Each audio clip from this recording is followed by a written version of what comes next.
Ernest, you're one of the older offensive linemen now with this team. First, what is that like? I mean, does it feel like that's happened quickly? But two, what is the mission for you guys over spring practice? But knowing you guys have to replace four starters from last year. Definitely, you always got to approach everything every day, one day at a time. Just get as best individually as you could possibly be, and just taking every day with that approach. Everybody really just back to square one. Us, it's day one spring ball, so getting back to the basics and just executing everything you possibly can and getting as good as you possibly can, whether that's on the field, off the field, how to prepare, how to treat yourself like a professional, all types of different things. Does it feel like it's happened quickly going from you're one of the new guys to all of a sudden you're a vet? I mean, well, for sure. Everybody says time flies quickly, but as I've acknowledged that, one of the things I told myself was, you just got to try to bring everybody along with you. So that'll be one of the bigger challenges this spring. Just bringing people along with you and trying to get everybody max their full capabilities.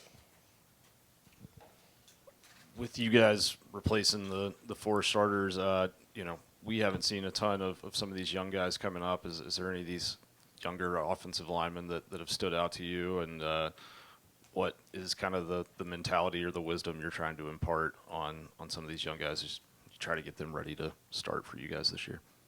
Well, you come to the University of Georgia, to compete, and for a reason. So if competing is one of those reasons, then as far as competing, there goes depth, and with depth, there goes ability. So obviously everybody here is talented, and they're here for a reason. So it's honestly just about maxing everybody's potential, whether it's in the weight room or on the football field with steps, or whether it's how to prepare before practice or everything. It's just about bringing everybody together and trying to make everybody the best they could be.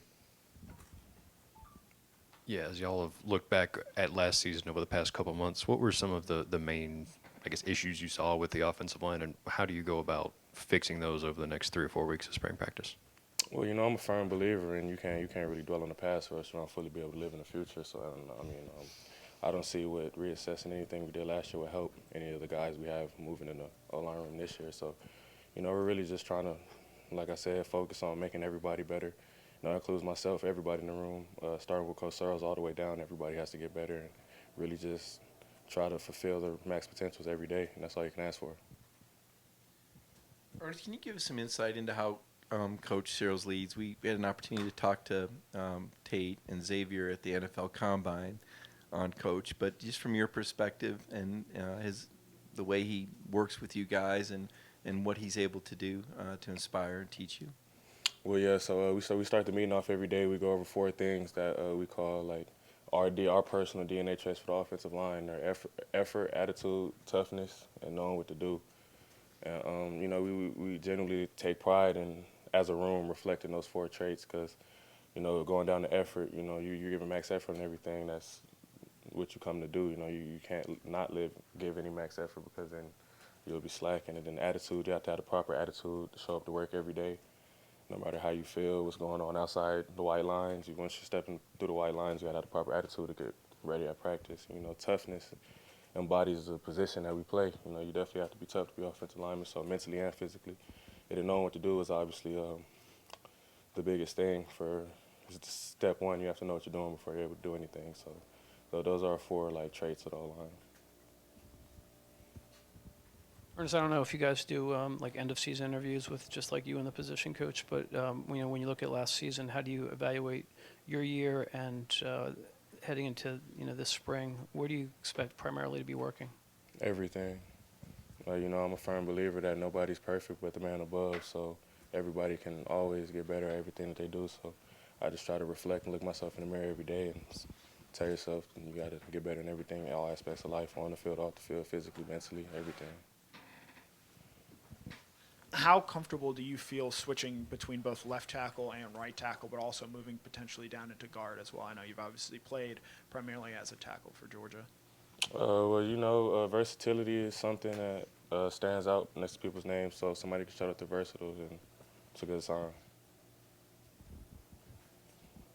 Yeah, you said it feels like the offensive line is back to square one going into spring practice. When you lose so many guys that have played so many snaps, does it feel like every snap, every rep is truly up for grabs between 8, 10, 12 guys? I mean, it's like that every year, regardless of who left, who came back.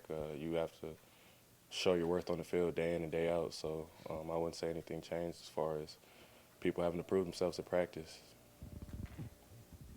Ernest, what did you see from Gunner over the last couple months since the Sugar Bowl, just how he's gone about his work and ready for this year? Well, Gunner's obviously a very likable human. A lot of people don't have too many bad things to say about Gunner, but just the consistency aspect of it. It's easy to be who you're supposed to be for 1 day or 2 days, but just seeing somebody be the same person over a course of, I want to say 2 months now. So it's really just consistency stands out. Obviously, the O-line and the offense in general had some goods and had some bad last year, didn't finish the way y'all wanted. Is there a sense of kind of urgency right now about atoning and getting better as an O-line and an offense as a whole? Well, you want to get better at everything you do all the time. We're looking to assess, everything as a team, not just the O-line and the offense. Everybody wants to get better in everything we do if we're going to be the best team that we want to be. And everybody has to constantly improve. So, we're really just looking forward, like I said, going back to the basics day one and starting from the ground up. It seemed like your freshman year, you kind of had said last year, Tate, the guys who are not afraid to call somebody out. Is there somebody who is emerging as that person so far, and is that important to have on the O-line? Definitely. Well, as a position group where there's so much camaraderie that goes into the position, all 5 guys have to move together as one, and if one person's off, if one wrong, then all 5's wrong, and if one's wrong out of the 5, then the whole 11 of the offense is negative play. So we really just take pride in coming together as one, and really just the camaraderie it takes to be able to. Leadership doesn't have to be from one person. Leadership can be from multiple people. People can lead by example. People can lead verbally. So really everybody just having that respect for each other, to know that if somebody's getting on you, that nothing's personal. Everybody loves each other here, and we all just want to be better and want the best for each other. Ernest, your coaches said that you were kind of beat up last year. Was it one injury, multiple injuries? Can you kind of walk us through it and how you're feeling now? I haven't, played football since the last game, so I feel kind of good right now. But, football is a tough sport. It's a knick-knack sport. Everybody takes hits, and sometimes unfortunate situations happen. But it's the nature of the game. You expect to play hurt, you expect to play through injuries and stuff like that. So it's obviously not an ideal situation, but it's just sport of football. I'm sure you'll get a better sense of this over these next few weeks, but the defensive line has lost a lot of guys from last year. What did you see from that group just during winter workouts and the work they put in to get ready for the spring? The same thing I saw from the whole team. We were essentially kind of a newer team, so everybody, I say, we're just more eager. Say the team, so a word that I said describe, not just the D-line, but, most of the team this offseason is just eager and hungry. So really just excited to see what we can do on the football field. Ernest, Coach Smart chose you and Raylan to speak. That obviously says something about you and what you've done in this offseason. What's your message? You've seen what the fan base is like here since finishing your ball in California. What would you tell the fans about what they should expect from Georgia football the upcoming season?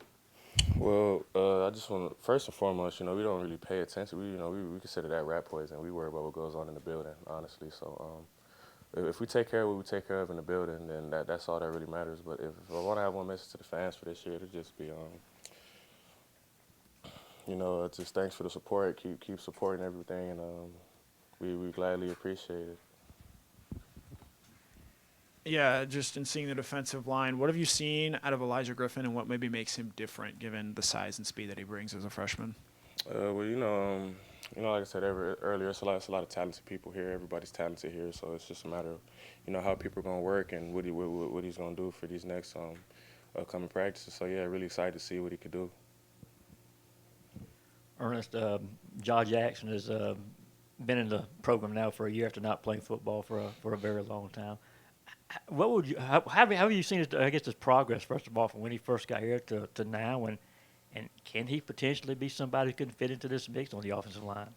For sure. When you think about just the nature of switching sports like that, let alone coming to a place like here after now playing football for a long time, it'd be a hard transition for most people. But he took it on the chin. He came in with his head down, eager and ready to learn and get as good as he could possibly be. So he's another guy just really just eager to see what we could do in the spring and what he looks like and how it's coming together.